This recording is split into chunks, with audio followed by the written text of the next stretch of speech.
पुणे जिल्ह्यातील शिरूर तालुक्यामध्ये काही गुन्हेगारी प्रचंड प्रमाणात वाढलेली आहे. त्या संदर्भामध्ये सामाजिक कार्यकर्ते निलेश वाळुंज यांनी लढा उभारला आहे, उपोषणा बसलेत. परवाच रात्री या ठिकाणी शिरूर पोलीस स्टेशनच्या हद्दीमध्ये 2 गटामध्ये तुफानाची हाणामारी झाली आणि कायदा आणि सुव्यवस्था या ठिकाणी राहिली का नाही हा प्रश्न या ठिकाणी निर्माण झाला आहे. या ठिकाणी सामाजिक कार्यकर्ते निलेश वाळुंज आहेत, मनसेच्या पदाधिकारी डॉक्टर साखरे मॅडम आहेत, सामाजिक कार्यकर्ते राजशाही आहेत. आपण निलेश भाऊंना करू. ही जी घटना घडलेली आहे 2 गटांमध्ये या ठिकाणी मारामारी झाली, खूप रक्त आहेत, पोलिसांना पण काही त्याचा फटका बसला. तर काय नेमकी परिस्थिती सगळी काय तालुक्याची दिसते? नमस्कार. आपण गेल्या काही दिवसांपासून पाहतोय की शिरूर म्हणजे तालुक्यात आणि प्रामुख्याने शिरूर पोलीस ठाण्याच्या अधीन कायद्याचा प्रभाव हा कमी झाल्याचा दिसतोय आणि त्याच्यामुळे अवैध धंदे असतील, गुंड प्रवृत्ती असेल किंवा आता नवीनच जो नशेचा प्रकार आला MD ड्रग्ज म्हणून, त्याचं प्रमाण खूप मोठ्या प्रमाणात वाढलेलं आहे. चोऱ्या मोठ्या प्रमाणात वाढत आहेत. आज महिलांना अक्षरशः गळ्यात काही एखादा दागिना घालून फिरण्याची भीती वाटायला लागलेली. त्याच्यात नुकतीच आता 13 तारखेला रात्री जी घटना घडली त्याने तर तालुका हादरून गेलाय. पोलीस ठाण्यातच मोठा जमाव जमून भांडणं, मोठा गोंधळ झाल्याचं समजतंय आणि त्याची बातमीपत्रही प्रसारित झालेली आहे.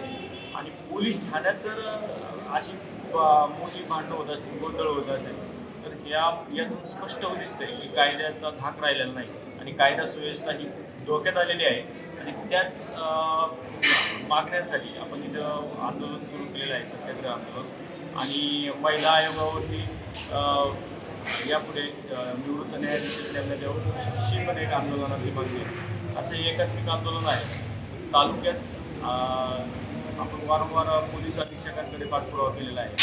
पोलीस महासंचालक असतील, पोलीस गृह विभागाचे अपर मुख्य सचिव असतील, यांच्याकडे सर्व माहिती आपण व्हॉट्सॲप असेल, ईमेलद्वारे कळवलेली आहे, परंतु अद्यापर्यंत दखल घेतलेली नाही. आंदोलन बसण्याची वेळ लोकशाहीत नागरिकाला येते आणि ही वारंवार म्हणजे इथे जर बातम्या पाहिल्या तुम्ही त्या सगळ्या ह्या शिरूरच्या ह्या एवढ्या गंभीर बातम्या आहेत आणि एवढ्या गंभीर घटना आणि एवढ्या बातम्या प्रसारित होत आहेत, गोळीबाराच्या घटना घडत आहेत. आणि तरीसुद्धा जर पोलीस अधीक्षक असतील किंवा इतर वरिष्ठ अधिकारी असतील तर गांभीर्याने दखल घेत नसेल तर नक्की कायदा तुम्ही नक्की कायद्याचे रक्षक कोणासाठी आहात हा प्रश्न जनता आता विचारते. त्यामुळे आपली तातडीची मागणी आहे, तालुक्याला तात्काळ IPS दर्जाचे DYSP नियुक्त करा, शिरूर पोलीस ठाण्यासाठी चांगले दबंग अधिकारी नियुक्त करा अशी आणि बाकीच्या विविध मागण्यांचा आपण आंदोलन. खरं तर या ठिकाणी सामाजिक कार्यकर्ते राणीताई आहेत, या ठिकाणी डॉक्टर साखरे मॅडम आहेत. साखरे मॅडम, काय सांगाल तुम्ही ही जी महिलांवरती आता सगळे जे अन्याय अत्याचार चालले सगळे गंभीर घटना त्याच्यावर काय तुम्ही तालुक्यात कसं आहे?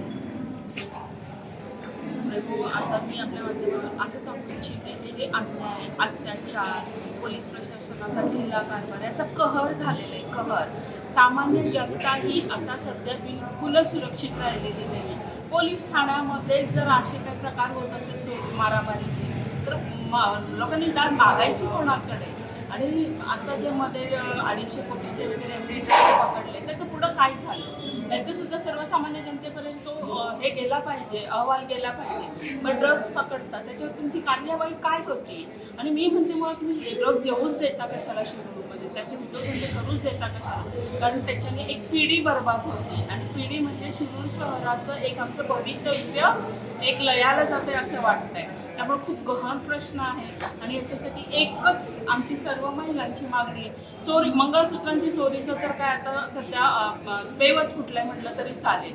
सर्व महिलांच्या वतीने मी आमच्या शिरूरकरांच्या वतीने मी आपल्या माध्यमातून एकच विनंती करू इच्छिते की एक दबंग अधिकारी दिला की शिरूर शहर आमचं सर्व सुरळीत होणे मदत होईल. आणि त्यामुळे कारण प्रशासन असेल व्यवस्थित तर सगळंच व्यवस्थित होईल. एक दबंग अधिकारी पाहिजे, जे काही घटना घडतात त्याच्या पाळ्यामुळ्यापर्यंत चौकशी होऊन तो अहवाल जनतेपर्यंत गेला पाहिजे, एवढीच आमची या माध्यमातून एक इच्छा आहे. अशा प्रकारे सामाजिक या आता त्यांनी वेगवेगळे विषय काही महिला पदाधिकारी पण आहेत यांचं हेच म्हणणं आहे की एमडी ड्रग्स सारखे ड्रग्स या ठिकाणी सापडतात. पोलीस स्टेशनच्या आतमध्ये जर भांडण होतं, त्या अधिकाऱ्यांना जर धक्काबुक्की होत असेल, त्यांना काही जर गंभीर दुखापत होत असेल तर कायदा सुव्यवस्थेचा प्रश्न फार मोठा या ठिकाणी गंभीर स्वरूपात असेल. निलेश वाळुंज यांचंही म्हणणं आहे, तसंच महिला कार्यकर्त्यांचंही म्हणणं आहे की या ठिकाणी दबंग अधिकारी असतात. आमचे दबंग अधिकारी याचा दबंगपणा गेलाय कुठे हा प्रश्न या ठिकाणी निर्माण झाला आहे. मी रवींद्र पुढे कॉम्प्युटर मराठीसाठी. तुमची car, electric panel, data server आगीपासून सुरक्षित आहे का? नाही? मग आजच बसवा F protect temperature activated fire suppression device.